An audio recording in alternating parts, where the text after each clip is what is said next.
Simbora estudar! Cartas chilenas, Tomás Antônio Gonzaga. Já falamos sobre Tomás Antônio Gonzaga, né, aqui no canal, né? Maria de Dirceu, já tivemos aqui um vídeo sobre, tá? Então, nós falamos bastante, né, sobre o arcadismo lá, mas não há como, né, não falar sobre essa obra sem falar um pouquinho, né, sobre o contexto histórico, tá? Sobre o arcadismo. Então vamos lá, né?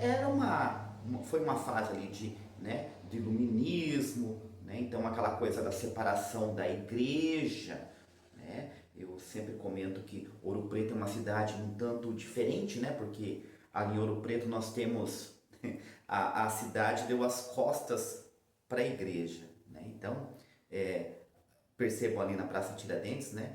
Tudo, né? A igreja já existia, eles construíram, né? Tudo de costas para a igreja, tá? Isso é um sinal ali, né? De tentar separar da igreja. Então nós temos ali, né? Esses principais poetas árcades, né, brasileiros, eles eram os inconfidentes, né? Principalmente o Tomás Antônio Gonzaga e o Cláudio Manuel da Costa, né? Os dois muito amigos, né? Sempre que eu vou falar sobre isso me vem à mente Ouro Preto, né? Porque se você não conhece Ouro Preto, cara, pega uma grana aí e vai conhecer Ouro Preto, porque nós precisamos conhecer Ouro Preto. É a cidade do Brasil assim que eu digo, você tem que conhecer, tá? Porque caminhar por aquelas ruas, né? Aí você vai ali na casa do Tomás Antônio Gonzaga, a casa do Cláudio Manuel da Costa é ali próxima, né? A casa da Marília, né? De Dirceu é ali próxima, tá? Então, nós temos, tá? Essa coisa ali, né? De eles estarem revoltados contra o governo de Portugal, tá? E estarem, né? Em luta ali, tá? Para tentar libertar Minas Gerais do governo português, tá? Vamos lá, então o que são essas cartas chilenas, tá? O prólogo, né, já deixa isso bem claro, né? O autor aqui das cartas, né, ele deixa bem claro que essas foram cartas, né, que chegou um galeão ali num porto do Brasil e com um rapaz, né, de origem da América Espanhola, tinha trazido ali umas cartas, né, e falavam ali sobre, né, um governante chamado Fanfarrão Minésio, né? Fanfarrão Minésio. Olha que nome bem espanhol, né? Fanfarrão Minésio. Claro que eu estou ironizando aqui, tá? Fanfarrão Minésio, né? Que era um governador lá do Chile, tá? E aí, tá? E ele fala, né, que ele vai traduzir essas cartas. O ar aqui hoje tá um pouquinho estranho, tá? Por isso que eu tô coçando meus olhos aqui o tempo todo, tá? Só para vocês entenderem aí. Aqui em Cascavel tem dias, né, que é complicado a situação do ar, porque nós vivemos aqui uma área, eu moro, né, bem próximo aqui, uma área de muitas plantações, muita soja, muita, né, e devido ao muito uso de agrotóxicos, tem dias que os olhos eles estão assim bem terríveis mesmo, principalmente no verão. Tá? Isso judia bastante da gente aqui. Preciso me mudar logo dessa cidade aqui, né? Porque a gente vê que a saúde da gente, tá? Mas voltemos ao vídeo, né? Não, foi só uma explicaçãozinha aqui, tá? Bom, e aí, né, isso é o prólogo. E logo após o prólogo, ele tem uma dedicatória, tá, aos grandes de Portugal, né? Aí ele fala assim: Ilustríssimo e excelentíssimos senhores, apenas concebi a ideia de traduzir da nossa língua e dar ao prelo as cartas chilenas. Logo assentei comigo que vossas excelências haviam de ser os mecenas quem as dedicasse. São vossas excelências, aquele de que os nossos soberanos costumam fiar os governos das nossas conquistas. Então pensemos assim, né? Ó, o que ocasionou a Inconfidência Mineira? Tá? Exílio, prisão e morte. Tá? Exílio, prisão e morte, né? Tiradentes foi morto, seu corpo foi esquartejado, né? Foi enforcado. A Cláudio Manuel da Costa foi preso, né? E depois acabou morrendo na prisão, né? suicídio ou não suicídio, enfim, e o Tomás Antônio Gonzaga acabou sendo exilado. Então eles sabiam do risco, né? Então, tanto que ele escreve, né, em forma de pseudônimo, né? Ele coloca pseudônimos ali na carta, né? E o pseudônimo que ele usa é o de Critilo, tá? Critilo vem de crítica, né? Critilo. E essas cartas são endereçadas a um tal Doroteu. Essas cartas, elas foram creditadas a Tomás Antônio Gonzaga, tá? Não tem nada que indique, né? Ele escreveu um pseudônimo, então não tem nada. Mas a forma como foi escrito, né? Os pseudônimos, tá? Levaram, tá? A se acreditar, né? E realmente é, né? A obra é uma obra de Tomás Antônio Gonzaga, tá? E o Doroteu provavelmente seria o Cláudio Manuel da Costa, tá? São 13 cartas, tá? São 13 cartas. Os versos são em versos decassílabos, né? De 10 sílabas poéticas, tá? E em versos brancos, ou seja, não tem rimas, tá? Como eu já falei, critilo, né? Vem de crítica, e essa é a obra mais satírica, tá? Do arcadismo brasileiro. Lembremos-nos que o arcadismo ele vem para romper com o barroco, né? O barroco era totalmente ligado à Igreja Católica, tá? O arcadismo não, tá? O arcadismo não.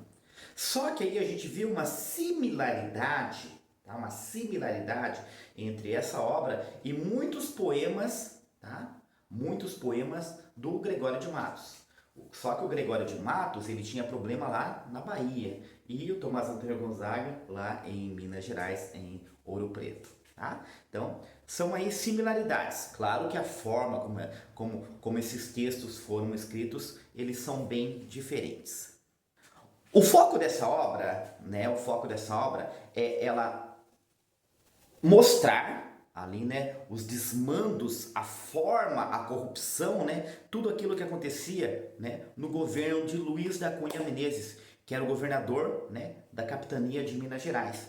Claro que o Tomás Antônio Gonzaga também tinha uma certa rincha ali com ele, devido a ele querer cargos que não eram dados a ele, tá? Mas, né, nós temos essa do poeta, né, do escritor, que ele vai contra o governo, tá? Então, é uma ótima obra por isso. É uma obra difícil de se ler, tá? Como eu disse, ela é em versos brancos, tá? Ela é escrita em forma de poemas, tá? Em verso, né, em forma de poema, tá? Então, é uma obra realmente muito difícil de se ler, tá? Então, as cartas, elas são assim. A primeira carta, né, ela descreve, né, a entrada que o fanfarrão faz no Chile. Chile, Brasil, tá? Chile, Brasil. Santiago, Vila Rica, Ouro Preto, tá? Então, ela vai descrever ali, né, a chegada do governador. A segunda carta, ela mostra a piedade que o fanfarrão fingiu ter, né? Todo o fingimento dele no seu governo, né? Ali para tentar, né, ganhar o povo, tá? Todo aquele fingimento que a gente sabe de políticos, tá? A terceira, ela vai contar as injustiças e as violências que o fanfarrão executou, tá? Por causa de uma cadeia, né, que ele deu princípio. Ele deu princípio a uma cadeia ali, né? Começou uma cadeia ali no lugar, tá? Na carta 4 traz o mesmo assunto, né? Contando também, falando bastante sobre as injustiças, né? E toda a violência praticada por esse governante, tá? No quinto, ele fala sobre as festas celebradas, né? Por exemplo, os gastos excessivos, né? Os excessos nessas festas realizadas pelo fanfarrão, tá?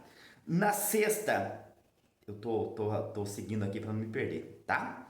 Na sexta, né? Ele fala ainda sobre os festejos, né? Mas ele descreve as confusões causadas, né? Todas as confusões causadas nesses festejos, né? Principalmente lá numa festa de casamento que houve, tá?